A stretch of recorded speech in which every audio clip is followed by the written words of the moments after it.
Hello, class. Today we're going to talk about international staffing issues. And specifically, we're going to be reviewing approaches to staffing. So, as you can see from the PowerPoint slide, there's 4 different approaches to staffing. And these come from the work of Perlmutter, from his seminal work on examining multinational corporations and really examining the attitudes of the executives who are in charge of the different corporations. And what he found is the staffing of these international organizations really are a reflection of the attitudes of the executives in charge at the home country, the host country. Unfortunately, I was unable to locate that article. I was going to include it in your materials and resources folder, but I was unable to locate that. But I did find some other articles that are similar and reference Perlmutter when they're into their discussion. The one is called A Tumultuous Journey to Internationalization, and that's a very good article, and it kind of outlines some of the issues that Perlmutter discusses. So let's look at each one of these, and what we'll do is we'll define what each of these means. So an ethnocentric approach, a polycentric, a geocentric, and a regiocentric approach. We'll define what exactly that means. We'll talk about why an organization would choose maybe that approach over another approach, and then maybe some of the good and some of the bad with that particular approach. So you see, there's a lot of information included in here. So this is very important. This is probably the first maybe 8 pages of your textbook in chapter 5. So let's look at each one of these individually, one by one, and we'll kind of get through this slide. The first one is the ethnocentric approach. Now this is when strategic decisions are made at the headquarters. Okay, there's little autonomy to the subsidiaries that are located in different countries. So again, the headquarters is taking command and usually in charge of all strategic decisions. The key positions in these subsidiaries are held by managers from headquarters. So what we're doing is we're taking people from our headquarters, the expatriates, and we're sending them out to these subsidiaries to manage. Why would we do that? There's a number of reasons we would do that. Number one, if we were in the early stages of internationalization and just this subsidiary was just opening and getting started, you would see the need maybe to bring somebody from the host country out there because it's new. There's a lot going on. Communication is going to be key. So having someone from headquarters out there it seems like a pretty good decision. There also could be a perceived lack in the country that we're going into. Maybe lack of skill, lack of knowledge. Maybe the educational system isn't that good, so it might pay to have somebody from the host country going out there. And again, as I alluded to just a little earlier, it's for control purposes, right? So we're new, we're starting out. We don't know some of the issues that we're going to encounter, so it's good to have somebody from the host country, from headquarters out there, because it helps with communication. There's not going to be a language barrier. So in those situations, this ethnocentric approach works. Why would it not be a good approach? Well, number one, you might get some disgruntled workers, if you will. So if I'm in a subsidiary and I'm seeing managers from the host country and executives from the host country, I may say, well, everybody's coming from the host country. Maybe they don't value our workforce here or our work ethic.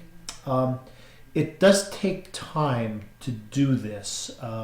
We have to train people, choose the right people from headquarters, send them overseas. There's a lot of training involved. There's a lot of mistakes that are made during this transition period. So companies need to keep that in mind. There also could be an income gap too, where the people from the host country are making far more than those in the country they're going into. So you may have some issues there too. So you can see there's some definitive reasons for doing it, but then there's also some drawbacks. The next one is a polycentric approach, and poly meaning some. So some decisions in this approach, some decisions are made at the subsidiary. So there's some degree of autonomy versus the ethnocentric approach. The polycentric does allow some degree of autonomy in the subsidiary.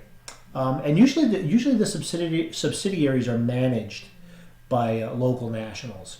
So now instead of taking people from our home countries in the ethnocentric approach, we have managers who are from the subsidiary country.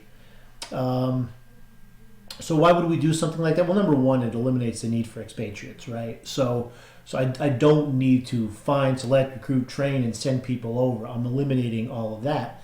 And it's also going to help with language barriers, right? So if I have managers from the subsidiary country, they're going to understand the language. They're going to understand the culture. There's not going to be that cultural shock that goes on when I send somebody from here over to there. So that's a big one. So language barriers and culture are two very big things. It's usually less expensive, and that kind of stands to reason if I'm choosing somebody from that country, as opposed to putting together some form of package for somebody here to go over. Expenses certainly come down, and it usually avoids a lot of turnover, especially in those key management positions. And you can assume why, because I'm choosing managers from there, so there's not as much. Not as many disgruntled workers, maybe, so I'm able to maintain more managers. The main difficulty I think in this polycentric approach is what the book calls bridging the gap between the home countries. So all those issues that we talked about earlier, there could be language issues, there could be cultural issues, there could be skill and knowledge issues. There's certainly going to be communication issues that go on. So if I'm bringing somebody from here over to there, a lot of that is eliminated. But choosing managers from the subsidiary country is going to bring a lot of that back into play. So that communication back and forth is very important. Usually there's breakdowns there, so that could cause some trouble. The geocentric approach, it's real geocentric. Think world. It's a worldwide integration of the business, and in this approach, it's important to remember that the focus of and again, we're talking about the executives of the host country. Their attitudes, right, are a reflection of what strategy you're going to take. So their thinking, their attitude is that ability is more important than nationality. So we're not necessarily really considering these nationality type issues like the ethnocentric and the polycentric approach. We're more looking at, okay, look, who has the most ability, and we're gonna these other issues we'll get around these other issues, but we need somebody who has the most talent, somebody who has the most skills and knowledge in those positions. Why would you do that? It helps to develop an international executive team. So I have individuals maybe coming from all different areas, and it truly does develop an executive team. And also now there's probably more of a sharing of resources across all these different business units. So I'm taking the best and the brightest, and I'm putting them together, forming a really strong executive team. And now I also have the ability to share all these different resources. Why is this not necessarily the best approach? Well, as you can imagine, it's very hard, right? You could picture yourself in an international human resource position and saying, okay, I'm not taking somebody from here, I'm not choosing somebody from there, I'm looking worldwide, and I'm trying to find the best, and now I have to bring people in from various locations, train, select, recruit people from various selections. So it is a very hard strategy to implement. It's also very expensive.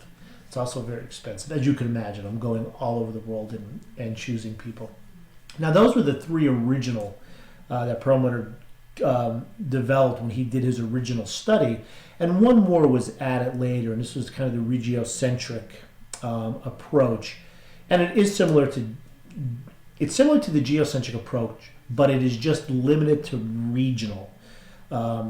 So there's a high degree of regional autonomy. And again, regional, we're talking about a specific area around which the subsidiary is operating. So there's high autonomy for this regional subsidiary, and managers within that region are free to move around maybe to different subsidiaries in that region. You know, the Northeast might be a region, or the West might be a region. So you're free to move around. So there are promotional opportunities. There's advancement opportunities within that region, and there's also a local sensitivity. So it's not necessarily global, where I'm worried about things like culture and things like that. So there is more of a regional flair to it.